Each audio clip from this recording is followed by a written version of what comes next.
Welcome back again to Show and Tell What the Hell, Pteranodon Media. And today we are talking about Mr. Sinister. Ah, yes, Mr. Sinister. Toybiz versus Hasbro. Wait, Toybiz versus Hasbro. And I was very, well, not very, but I was somewhat, I don't know, hesitant about buying another Mr. Sinister because I really like the Toybiz version over here. But I'm glad that I actually picked up this version of Mr. Sinister just to have two different versions. I like Mr. Sinister. He was, and this was back in the day when flat tops were very in style. So, of course, this is the new 2019. And what year did this Toybiz version come out? What year? I just noticed that some of his paint is actually chipping off right there. I can't find it. He is kind of falling apart. It is a great figure. But I don't know. It was like early 2000s. Was it the Sentinel series? Forgot. But yeah, I remember buying this particular Mr. Sinister at a KB toy store.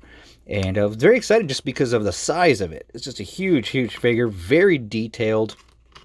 And I don't know why I haven't really messed around with this figure a lot. But he's already, like, some of the paint's not holding too well. But he still has a nice little sheen to him. And he's a little dusty. And here's your new, more streamlined Hasbro edition with his invisible orange hand. He's grabbing an invisible orange because he is so cool like that. And the shine on this it's a very metallic look. It really stands out a lot more compared to the Toybiz version. And let's look at the head sculpts here. You get a very serious, determined, scowling Mr. Sinister face there, which if you prefer him to look like that, then that's good. Now then you get the smiling, I'm up to something very wicked look. So yeah, the cape is massive on this one. It's very interesting how they went about doing it. If you look at the side here, there's two layers. Yeah, it's also, it's a little dusty, you can sweep up a little bit with it. And whereas this one's a lot more loosey-goosey.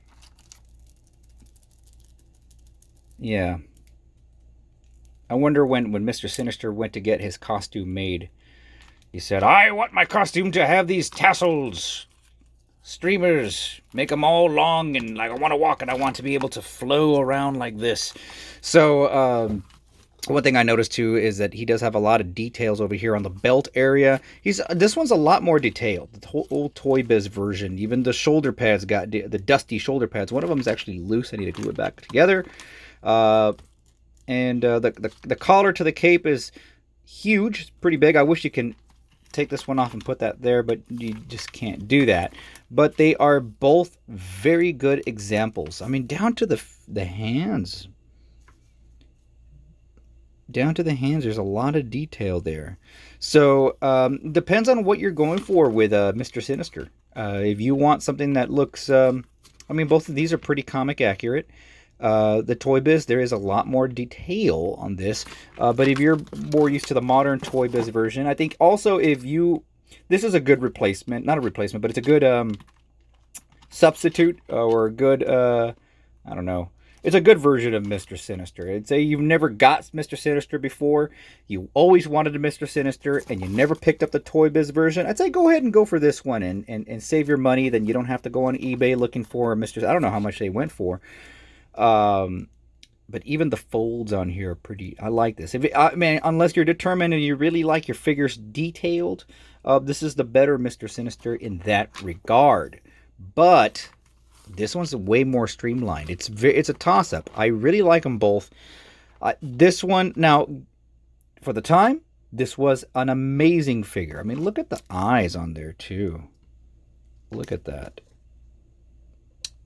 Of course, some of the details, look at even the noses, the paint on the nose is chipping off a little bit too, but who knows what this will end up like in 10 years. We'll have to see. Let's see if he stands the test of time.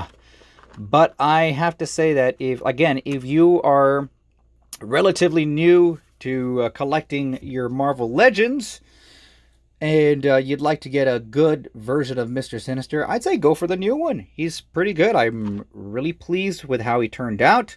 I don't feel a need to get rid of this one, though. It'd be nice to have this grouped up with other Marvel characters. I don't know. I like to have displays where I have several of one group. He'd look good with Juggernaut in the back. Just the colors of the villains all together look great. But this one, if they made a Madeline Pryor figure, that would be great. I don't know if they're going to do that. The Goblin Queen. So anyway, folks, there's your Toybiz versus Hasbro. Again, I give them, this was still, they're both A's to me. This one, except also, this one does have finger articulation, too. If you like finger articulation, you can have your Mr. Sinister, flip people off. If you'd like, you have the option. Or he can pick his nose. There you go. Here, let me help you with that. You have something on your face. But anyway, folks, it's just, it's down to what you prefer in a action figure. Again, for a Toybiz, this is top notch. This is top notch Toybiz. This is a good example of the good stuff, because I see figures that look like this today. This looks like something that like one of those DC Direct, or I don't know, one of those, like, this is almost Nika quality, but the plastic on this is just still holds pretty well. Watch me break it. Oh, wait, here's the date. This one came out, we look in between Mr. Sinister's legs here. Mr. Sinister, 2005. Is that right? Are my eyes working? Yes, 2005. So, yeah, you all do the math. This is 2005. This is 2019. So, still holds up pretty well. And this is a moderate improvement. So, there you go, folks. Hey, and if you like this video, make sure to add, like, and subscribe. Oh, I really want to know what you have to say below.